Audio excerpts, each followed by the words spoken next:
The whistle screamed, sharp and final, slicing through the humid Georgia air. Ethan Caldwell, sweat-soaked and breathless, froze mid-stride on the field, the football cradled in his arms. His teammates' cheers died as Coach Harlan's bellow echoed. "Caldwell, you're done. Off the team now." Ethan's heart plummeted. At 18, he was the star wide receiver for the Willow Creek Wolverines, a small-town hero in a football-obsessed Georgia town. But the whispers had grown louder. His secret, the one he'd buried under every touchdown and tackle, had slipped out. Someone saw him with Jamie, the quiet artist from art class, holding hands behind the bleachers. By morning, the rumor had spread like wildfire. Now, Coach Harlan's face was red with fury, his finger jabbing toward the locker room. "We don't need your kind here," he spat. Ethan's teammates, boys he'd called brothers, averted their eyes. The field, his sanctuary, became a stage for his shame. He stumbled to the locker room, the silence heavier than the gear he stripped off. His hands shook as he packed his duffel, the weight of rejection crushing his chest. He was gay, and in Willow Creek, that was a sin worse than losing the state championship. That night, he left town, vowing never to return. 10 years later, Ethan stood at the edge of the same field, now a crumbling relic. The bleachers sagged, the grass was patchy, and the scoreboard flickered with broken lights. He was no longer the scrawny kid who'd fled in disgrace. At 28, Ethan was a successful architect in Atlanta, his name attached to sleek skyscrapers and community centers. He'd built a life far from Willow Creek's judgment, but the past still haunted him. When the town council reached out, begging him to redesign their dilapidated stadium, he almost refused. Almost. "Why go back?" Jamie asked, leaning against their shared apartment's kitchen counter, his hazel eyes searching Ethan's face. Jamie, with his paint-splattered jeans and gentle smile, had been Ethan's anchor since their high school days. They'd met again in Atlanta, two lost souls rebuilding their lives together. "They hurt you, Ethan. Why give them anything?" Ethan stared at the email from the council, his thumb hovering over the delete button. "Because," he said softly, "if I don't, they win. They get to keep that field as a monument to their hate." Jamie's hand found his, and in that touch, Ethan felt the courage to return. Willow Creek hadn't changed much. The diner still served greasy burgers, the church still dominated Sunday mornings, and the townsfolk still whispered. Ethan arrived in a tailored suit, his plans for a modern, inclusive stadium tucked under his arm. The council meeting was packed, faces from his past staring back, some curious, some hostile. Coach Harlan sat in the front row, arms crossed, his scowl unchanged. "Mr. Caldwell," Mayor Thompson began, adjusting his glasses, "we're grateful you've agreed to help. The stadium's been falling apart since you left." The room shifted uncomfortably. Ethan's jaw tightened, but he nodded. "I'm not here to dwell on the past," Ethan said, his voice steady but laced with emotion. "I'm here to build something better for everyone." He unrolled his blueprints, revealing a vision of a vibrant community space, a stadium with accessible seating, a youth center, and a memorial wall for local athletes. Murmurs rippled through the crowd.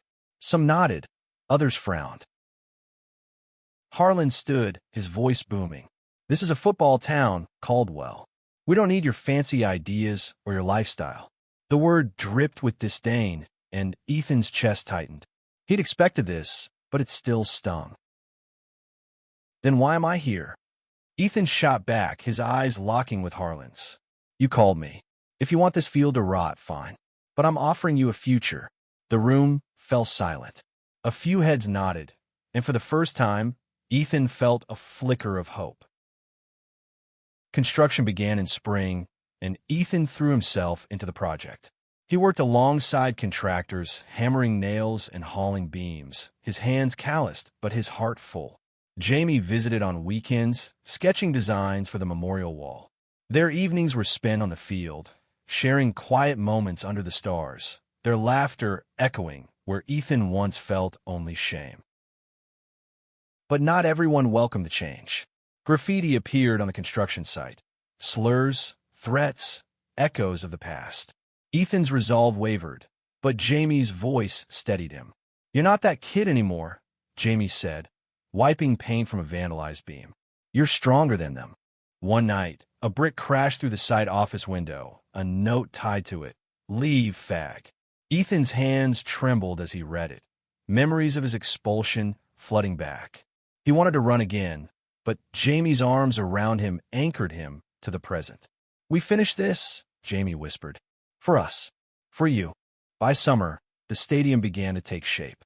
The towns you started showing up, curious about the new space. Ethan met Sarah, a teenage girl with a sharp wit and a love for soccer. She confided in him one afternoon, her voice barely a whisper. "I'm like you," she said, glancing at the ground. "I don't know how to tell anyone." Ethan's heart ached. He saw himself in her fear, her longing to belong. "You don't have to hide," he told her. "This place, it's for you too." Sarah smiled, and Ethan knew why he'd come back.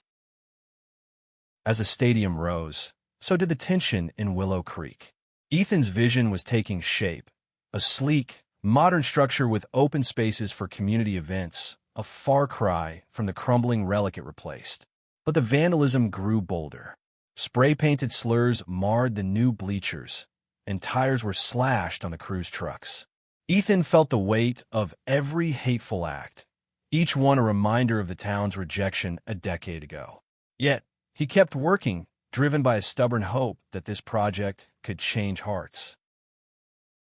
Jamie's presence was a lifeline. He'd taken a leave from his art studio in Atlanta to spend more time in Willow Creek, painting vibrant murals for the youth center walls. One depicted a football player and an artist, hands clasped, standing under a rainbow. "Two on the nose," Jamie teased, brushing paint from his cheek. Ethan laughed, but his eyes lingered on the mural, a quiet rebellion against the town's prejudice. The council meetings grew heated. Some residents praised Ethan's work, citing the jobs and tourism the stadium could bring. Others, led by Coach Harlan, saw it as a betrayal of tradition. "This ain't no community center," Harlan argued at one meeting, slamming his fist on the table.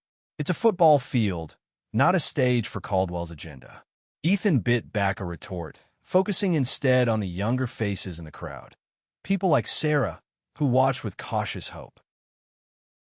Sarah became a regular at the site, helping with small tasks and soaking up Ethan's stories of Atlanta's vibrant queer community. "Do you think I could fit in somewhere like that?" she asked one day, sanding a wooden bench. Ethan smiled, remembering his own fears at her age. "You'll find your place," he said. "And we're making one here, too." But the threats escalated. One morning, Ethan arrived to find the youth center's windows shattered, glass glittering across the floor. A note was pinned to the door. "You don't belong here." His stomach churned, but he refused to let fear win. He called a community meeting, standing before a crowd of supporters and skeptics. "This stadium isn't just for me," he said, his voice steady despite the knot in his chest. "It's for your kids, your families, for anyone who's ever felt left out. Hate won't stop us." To his surprise, a few residents clapped. An older woman, Mrs. Delaney, stood up. "My grandson's gay," she said, her voice trembling but firm. "He left town, just like you did, Ethan. I don't want that for anyone else." The room buzzed, some nodding, others glaring. Harlan stormed out, but Ethan felt a shift, a crack in the town's armor. The next day, volunteers showed up. Sarah brought her soccer team, and Mrs. Delaney's knitting club arrived with sandwiches. Even a few former teammates, now grown men with families, pitched in, their apologies unspoken but clear in their effort. Ethan worked alongside them, sweat mixing with gratitude. The stadium was becoming more than a building. It was a bridge. Jamie, ever the dreamer, suggested a community art day to reclaim the vandalized spaces. Kids and adults alike painted over the slurs, turning hate into color. Sarah painted a sunflower, her smile brighter than Ethan had ever seen. "This feels like home," she said, and Ethan's heart swelled. He caught Jamie's eye across the field, their shared glance a promise of resilience. But not all wounds healed easily. One evening, Ethan found a letter slipped under the site office door. It was from his old teammate, Mark, who'd been silent during Ethan's expulsion. "I should have stood up for you," it read. "I was scared. I'm sorry." Ethan sat in the dim office, tears blurring the words. He wanted to forgive, but the pain lingered. As summer faded, the stadium neared completion. The field gleamed under new lights, and the youth center buzzed with activity. Ethan and Jamie walked the grounds one night, the air cool and quiet. "We did this," Jamie said, his hand warm in Ethan's. "You did this." Ethan shook his head. "We're not done yet." The opening game was weeks away, and rumors swirled that Harlan was rallying opposition, planning to boycott the event. Ethan didn't care. He'd built something bigger than one man's hate. But late one night, as he locked up the site, headlights flashed. A truck roared toward him, and before he could react, a figure leapt out, shoving him to the ground. "You should have stayed gone." A voice hissed, familiar, menacing. Ethan's vision blurred as pain shot through him, and the world went dark. Ethan woke to the sterile hum of a hospital room, his head throbbing and Jamie's worried face hovering above him. "You scared the hell out of me," Jamie whispered, squeezing his hand. A bandage wrapped Ethan's forehead, and his ribs ached with every breath. The doctor said he'd been lucky, just a concussion and bruises, but the attack left a deeper wound. The voice in the dark haunted him, too familiar to dismiss. Sheriff Daniels visited, his notepad open, but his expression grim. "We're looking into it, Ethan, but these things they're hard to pin down." Ethan nodded, knowing the town's history of looking the other way. Jamie's jaw tightened. "They know who did this," he said after the sheriff left. "They just don't want to admit it." Ethan was released the next day, determined to return to the stadium. Jamie protested, but Ethan's resolve was ironclad. "If I stop now, they win," he said, his voice hoarse but firm. The site was buzzing when he arrived, volunteers pausing to offer hugs and quiet support. Sarah ran to him, her eyes wide. "You're okay," she breathed, and Ethan managed a smile. "Takes more than a coward to stop me." The attack only fueled Ethan's determination.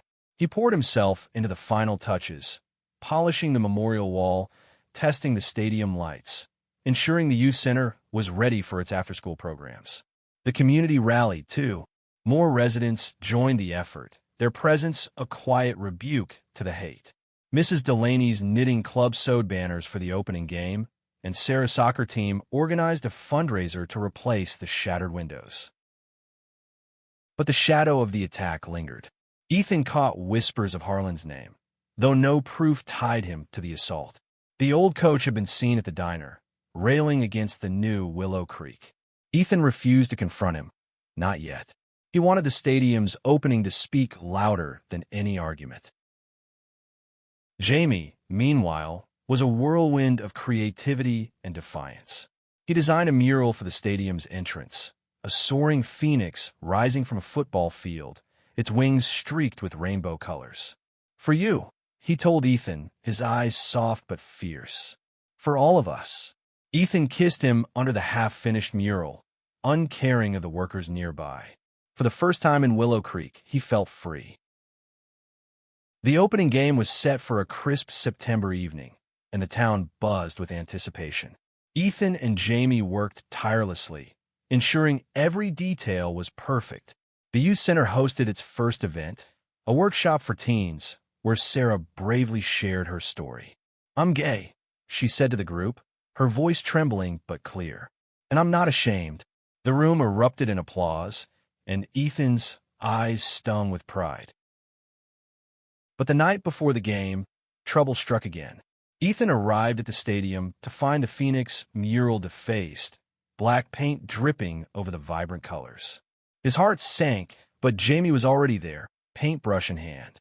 "They can't erase us," he said, his voice steady. Together, they worked through the night, restoring the mural to its glory. By dawn, the Phoenix soared again, brighter than ever. The morning of the game, Ethan received a call from Mark, his old teammate. "I know who attacked you," Mark said, his voice low. "It was Harlan's nephew, Tommy." I saw him that night. Ethan's pulse raced. He thanked Mark, promising to handle it, but his mind spun.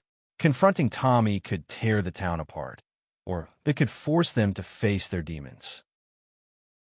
As the stadium filled with spectators, Ethan stood at the edge of the field, Jamie by his side.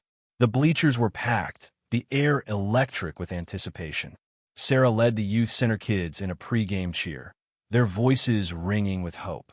Ethan's eyes scanned the crowd, landing on Harlan, who sat stone-faced in the front row. Tommy was there, too, avoiding Ethan's gaze. Before the game, Ethan took the microphone, his heart pounding. 10 years ago, this town told me I didn't belong, he began, his voice carrying over the crowd. But I came back, not for revenge, but to build something better. This stadium is for all of us, no matter who we love. Cheers erupted, drowning out the few boos. Ethan felt Jamie's hand slip into his, grounding him. The game began, and the Wolverines played with a fire Ethan hadn't seen since his own days on the field. As the crowd roared, he knew this was more than a game. It was a turning point. But Tommy's presence gnawed at him. Justice was still out of reach. The game ended in a thrilling Wolverines victory, the crowd's cheers echoing into the night. Ethan stood on the sidelines, Jamie's arm around his shoulders, watching the town celebrate on the field he'd rebuilt. The stadium glowed under the new lights, a beacon of change in a place that once rejected him. But the weight of Tommy's guilt hung heavy.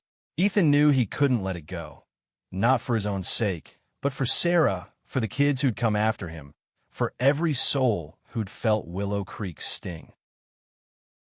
After the game, Ethan found Sheriff Daniels in the parking lot.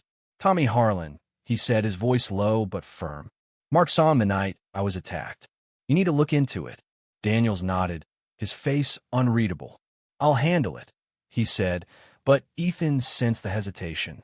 Small towns protected their own, and Tommy was Harlan's blood. The next morning, Ethan and Jamie met with the council to discuss the youth center's official opening. The room was warmer now, filled with allies like Mrs. Delaney and new faces who'd been won over by the stadium's success. But Harlan's absence was conspicuous. Word spread that he'd been seen arguing with Tommy at the diner, their voices loud enough to turn heads. Ethan didn't know what to make of it, but he felt a storm brewing. Sarah, now a leader among the youth, proposed a pride event for the youth center's launch. "We could show everyone what this place means," she said, her eyes bright with courage. Ethan agreed, and Jamie jumped in, sketching plans for a rainbow-themed celebration. The idea sparked excitement and backlash. Flyers appeared around town, decrying the event as unnatural. Ethan recognized Harlan's rhetoric in the words, and his resolve hardened. Days later, Sheriff Daniels called. "Tommy's confessed," he said. "He's in custody. Says he acted alone, but I think you should talk to Harlan." Ethan's stomach twisted. He hadn't spoken to his old coach since the council meetings, but he knew this was unavoidable. He found Harlan at the old practice field, now a weed-choked lot. The man looked smaller, his broad shoulders hunched, his eyes tired. "Ethan," Harlan said, his voice gruff but lacking its usual venom. "Tommy, he messed up. I didn't know." Ethan's anger flared. "You didn't know? Or you didn't want to know?" he asked, stepping closer. "You made this town a prison for me. For kids like Sarah. Your hate gave Tommy permission." Harlan flinched, and for the first time, Ethan saw shame in his eyes. "I was wrong," Harlan said, barely audible. "I lost my son to this town's judgment. He was like you, and I pushed him away. He never came back." The confession hit Ethan like a punch.